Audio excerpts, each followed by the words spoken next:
Bom dia novamente. Essa atividade vai ser um pouquinho diferente do que nós temos até agora. Esse vídeo é um pouquinho diferente, tá? Eu vou deixar aqui na descrição do vídeo um link para vocês baixar o arquivo e vou botar o arquivo também no sistema do acadêmico do colégio. Então eu tenho aqui 3 filos, tá?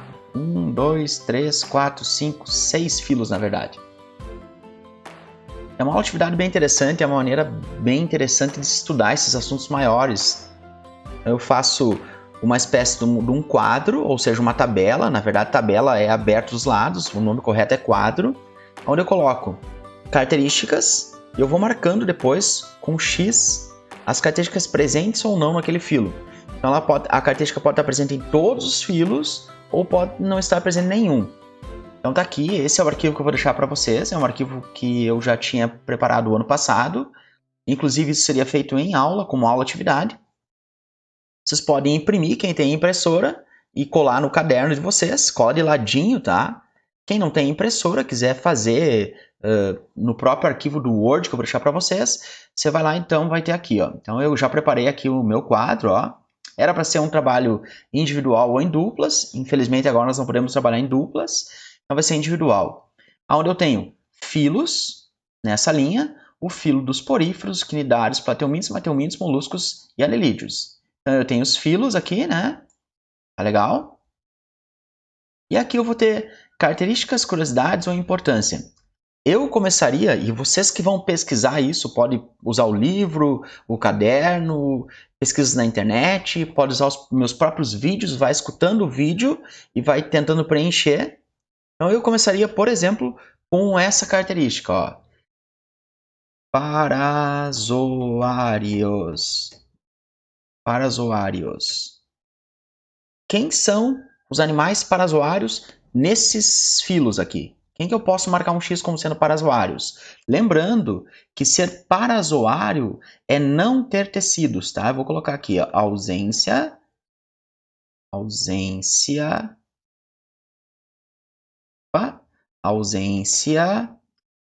de tecidos verdadeiros. É conjunto de células lá que não exerce a mesma função, não é um tecido.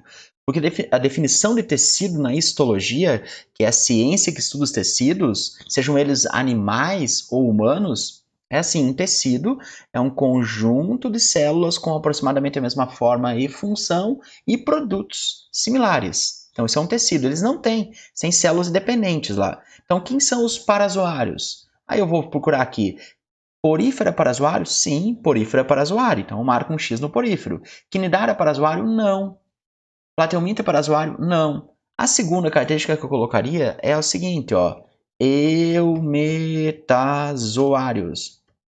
Ou seja, aqueles que já têm tecidos verdadeiros. Vejam bem, se a exclusividade dos poríferos ser parazoário, ser eumetazoário é para todos os demais. Então eu venho aqui e marco um X em todos os demais. Ó. Marco um X aqui, marco um X aqui, marco um X aqui. É legal para fazer isso para estudar para as avaliações. Marco um X aqui e marco um X aqui. Vamos lá, mais uma característica. Eu estou escolhendo características meio que por ordem evolutiva, assim, mas você pode escolher características aleatórias, tá? Então, mais uma característica que eu escolheria aqui é, vamos lá, ó, por exemplo, tá? Habitat. O habitat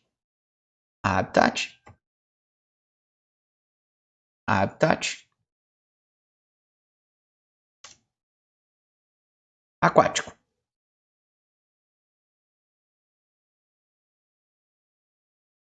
É só um exemplo, tá? Habitat aquático. Quem que tem representantes aquáticos aqui? Olha, os poríferos são exclusivamente aquáticos, tá? Então eu marco um X em poríferos. Os quinidários, águas vivas, gente, medusas, são animais exclusivamente aquáticos. Inclusive dependem da água para se alimentar. Plateumintos. Ah, professor, mas plateuminto não é verme? Plateuminto pode ser aquático, professor? É claro que pode ser aquático, gente. Vejam bem, a planária, ela pode ser marinha ou de água doce, aquático. Nemateuminto, obviamente, aquático. Mas por que nós só lembramos dos vermes como sendo vermes parasitas? Porque nós damos mais ênfase aos vermes que são endoparasitas humanos, por exemplo. Por quê? Justamente para que, sabendo que eles existam, nós consigamos nos utilizarmos de formas profiláticas, prevenir esses vermes. Moluscos, obviamente aquáticos, polvo, lulas, mexilhões, ostras e anelídeos, minhoca marinha, minhoca terrestre e minhoca e sanguessugas, que são aquáticos. Vamos botar aqui, já que nós estamos falando de habitat, quem é que são os indivíduos endoparasitas? Vejam bem que tem bastante linhas aqui para vocês preencherem, ó. Bastante. Professor, eu tenho que preencher tudo? Talvez não, talvez sim. Pega o teu caderno, pega os teus resumos. Isso aqui é um tipo de um plano de estudo, é um quadro de estudo. E funciona, tá? Se levar a sério, funciona muito bem. O que é endoparasitas? Ó, endo, né? Lembrem lá da história do endo. Ó, endo, dentro. Não consegui aqui aumentar. Vamos botar aqui. Ó, vamos ver se agora eu consigo aqui. Endo, Ctrl S, dentro. São parasitas de dentro do corpo. Lembrando que, por definição da parasitologia, um parasita que está dentro do teu corpo, ele está causando uma infecção. Apesar de eu poder usar com tranquilidade que o indivíduo foi infestado por vermes. Às vezes pessoas utilizam até para vírus, onde foi infestado. Na verdade, é infectado, porque está causando uma infecção. Lembrando que os vírus são parasitas intracelulares obrigatórios. Não tem metabolismo próprio. Eles usam a maquinaria genética da nossa, usam a maquinaria enzimática da nossa célula, os ribossomos, para fazer as proteínas virais. Eles introduzem o seu material genético, enganam o nosso DNA lá, porque quando o nosso DNA transcreve para fazer proteínas humanas, ele transcreve para fazer proteínas virais. E é por isso que eles nos causam infecção. Eles estão dentro da célula. Então, quem que são os representantes aqui que tem os filos que têm representantes endoparasitas nessa história toda aqui? Vamos voltar aqui, ó.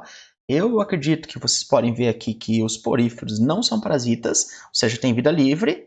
Os quinidários não têm representantes parasitas, endoparasitas. Os plateumintos, sim, são parasitas, falando em seres humanos, tá? Mas não necessariamente só em seres humanos. Voltando um pouco mais. Os moluscos, existem poucos moluscos parasitas. Então, alguns moluscos são parasitas lá de guelras de peixes. Então, eu nem vou marcar como sim. E os anelídeos, na verdade, são ao contrário do endoparasita. O que é o oposto do endoparasita? É ser ecto fora, parasita. Ectoparasitas. O oposto do endoparasita é ectoparasita. Vejam bem por que é interessante estudar desse formato, porque um pensamento te leva ao outro. E aqui é a dica, né, do macete criado por nós mesmos, nós que criamos esse macete, há dias como risoto e salada no restaurante. Detalhe, eu lembro quando esse macete foi criado, ele começou de um jeito, por mim sugerido, e aí como era perto de meio-dia, era umas 11h15 mais ou menos, eu estava no terceiro ano A, lá em 2017, se não me engano, ou 2018, mas eu estava no terceiro ano A, e aí eu lembro que o pessoal estava com fome, e estava aquela história, será que vai ter risoto na cantina? Então por isso que veio a história do risoto. Há dias de habitat, dias de digestão, como de circulação, risoto de respiração e de excreção, bastante importante o E do excreção aqui, S de sistema, N, nervoso, e restaurante de reprodução, sempre acabando com reprodução, que, aliás, é o mais importante de toda essa história. Os indivíduos estão aqui para deixar descendentes férteis, para reproduzir. Uma espécie que não reproduz entra em extinção. Voltando aqui, então, o que significa ser endoparasita? Significa que o indivíduo vai parasitar internamente. O que significa ser ectoparasita? Significa que o indivíduo vai parasitar o corpo do sujeito lá externamente. Por exemplo, vamos lá, quem que tem representantes aqui nessa história toda? Ectoparasita. Veja, porífero tem vida livre, quinidário tem vida livre. Mas espera aí, professor, as águas vivas não nos queimam? Sim, mas isso não é parasitismo. Significa que o animal é venenoso e não é peçonhento, hein? Volta lá, pensa lá por que é peçonhento, não é peçonhento, tá? E vocês podem continuar essa lista assim até o final. Tem bastante espaço para preencher. Não conseguiu preencher? Pensa, dá uma olhada no livro, tá? Então essa é a minha dica para hoje. Tá aqui a nossa atividade da semana. Lembrando que nós estamos aí no dia 27 de 4 de 2020, em uma situação de home office, uma situação de aula em casa, tá? Então não tem outra opção. Estudem, faça parte de vocês. Valeu, obrigado, beijo.